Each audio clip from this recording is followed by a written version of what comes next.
Teams are not equally rested. Young teams can play over their head because a young team plays hard every night. Veteran teams, sometimes the dudes aren't locked in. They got injuries. You got nights off. And so, I don't think Memphis is a championship team. I think Memphis, in this stage, is a win a playoff series or maybe two team. But I don't think they're a championship team. Milwaukee did this for years. We watched them take baby steps, and as they grew up and grew and became better players, then you go from get to the playoffs, win a series, conference final level, and now you're a champion. And we didn't know if they were going to be a champion until last year. Middleton got hot. Giannis had a great final game, and you were like, okay, they're a champion. I don't think these teams are there yet. But everybody's killing Minnesota this morning, the T-Wolves, because, they just blew leads, and it was like historically bizarre. And here's Charles Barkley. I told you, I picked Minnesota to win this series because they got talent, but they got no brains whatsoever. They got a coach who last game let his two best players get 4 fouls in the first half. Tonight, he led a 21-0 run, a 21-zip run in a playoff game, and did not call a timeout. He led a team who was up 21. They scored 21 straight points, and this dude did not call one single timeout.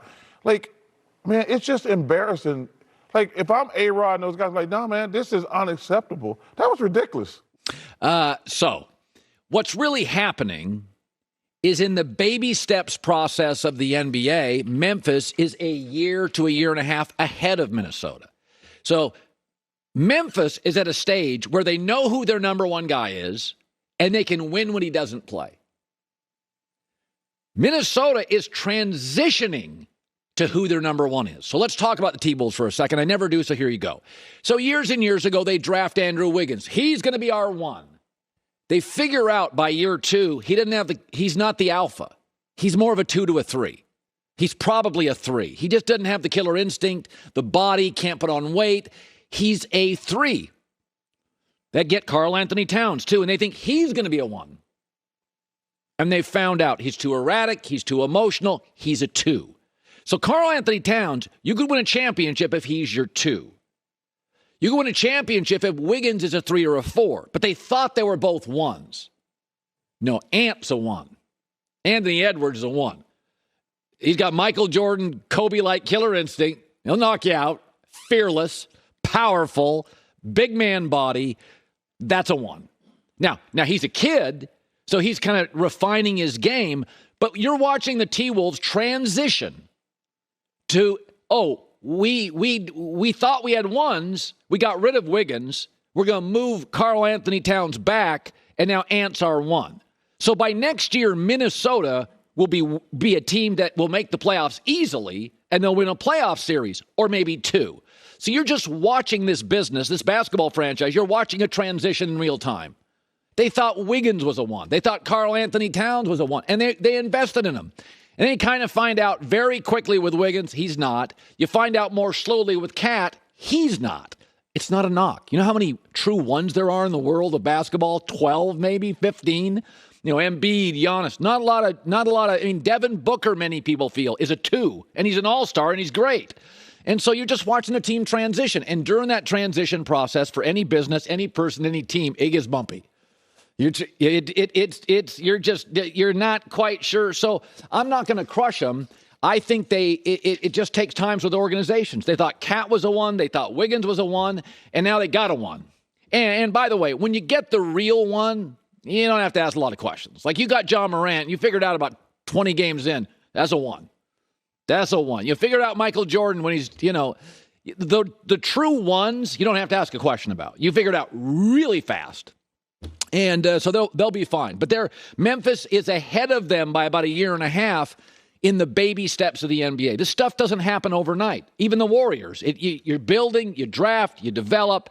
And with that, a guy who played in the NBA for 7 years, half of his career was with the Warriors. He's their news. Well, speaking of losing a star, the Bucks announced yesterday that Chris Middleton will miss the remainder of the series with the Bulls due to a sprained MCL in his left knee. Boy, this is going to be really feisty here because Chicago is a very good get-a-bucket team. They don't shoot threes.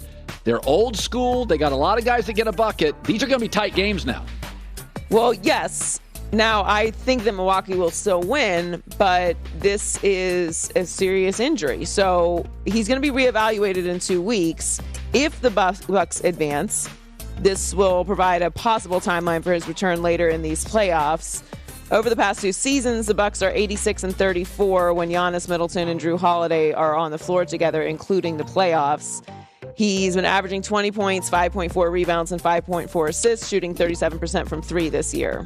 So I think we both compared Milwaukee a little bit to the Spurs dynasty. Yes. A dominating big who's a very good team-friendly guy, and surrounding players, Manu Ginobili, Chris Middleton, Drew Holiday, Tony Parker, very good.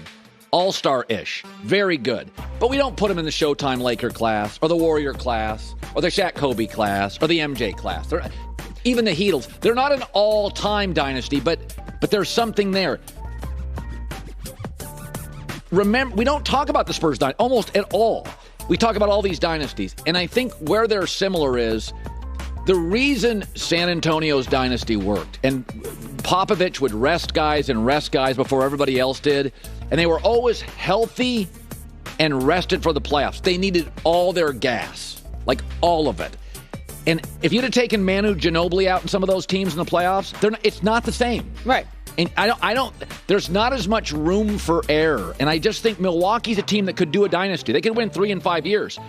But they don't have a ton of room for error. They don't have outside of Giannis, the two, Chris Middleton was basically a throw-in guy in a trade with Detroit. He's a good player. He's not Pippen. He's not Shaq Kobe. He had like 2 stars. I don't think they have a ton of room for error. That said, I still think they could win 3 titles in 5 years. Right, but I think they need all of their pieces. I don't know that they can win and it's going to sound dramatic because, yes, I understand how great Giannis is. But the deeper you get into the playoffs, the more time Giannis is playing, the longer these series are. It's a lot on your body on top of a long regular season. And you had a long season last season because you won the championship. Right. So you played all the way through the playoffs last year. You need all your pieces. And Chris Middleton is a huge component to this team winning. Yeah. All dynasties aren't even. Like, we know the Cowboys dynasty, those teams were ridiculously talented. Right. Like, the Patriots were well coached with Brady, but outside of the Randy Moss years, they weren't wildly dynamic down the field. Like, not all dynasties are the same, and the Spurs and the Bucks have that feel like they could be a dynasty. One's already been a dynasty. But it's like a boring kind of methodical. Well, the brands are not the same. The stars are not the same. It doesn't have the same explosiveness. Yes. Now Giannis is an exciting player. Yeah. But he's still on a brand that isn't necessarily in that. Yeah. We don't speak about them in that type of air. But if they win back-to-back, that might change. But they're going to need Middleton to do that. He's just too crucial to what they do. Now, the series is tied 1-1. Game 3 is tonight in Chicago. The Bucks are favored by 3, according to Fox Bet, in this game. But these injuries could play a massive role in how things start to play out. Booker is out for a couple weeks. I didn't think this would be a good series. The injury actually helps the entertainment value of the series because now these games are all coin flips. To me, it's a coin flip series. I would probably take Milwaukee because I have the best player on the floor late in close games, Giannis.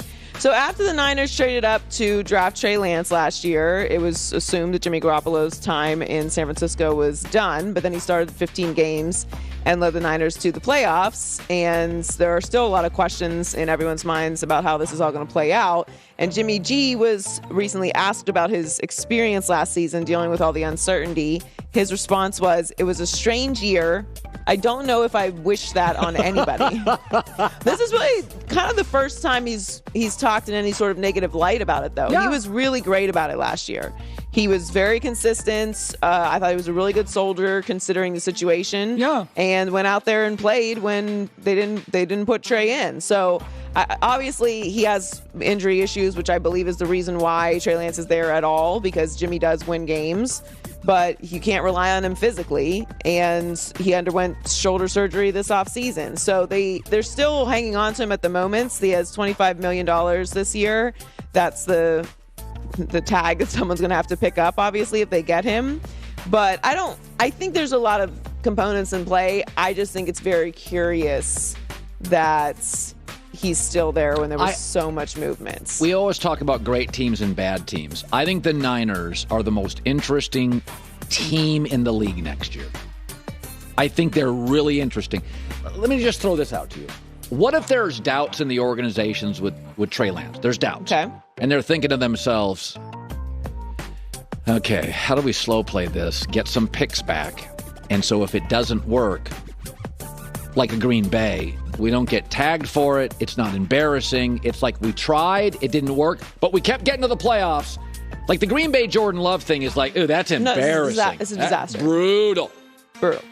What if you have another one of those on your hands and you're like to yourself, okay, so is it possible to move this, move that? Deebo Samuel, can we I just wonder inside the building, if you don't know yet. I think it's okay to not know yet about Trey Lance. Okay, but Thanksgiving, we're going to have a discussion. They just gave up a lot to get him. They moved up and they like had the options. Packers did. Right.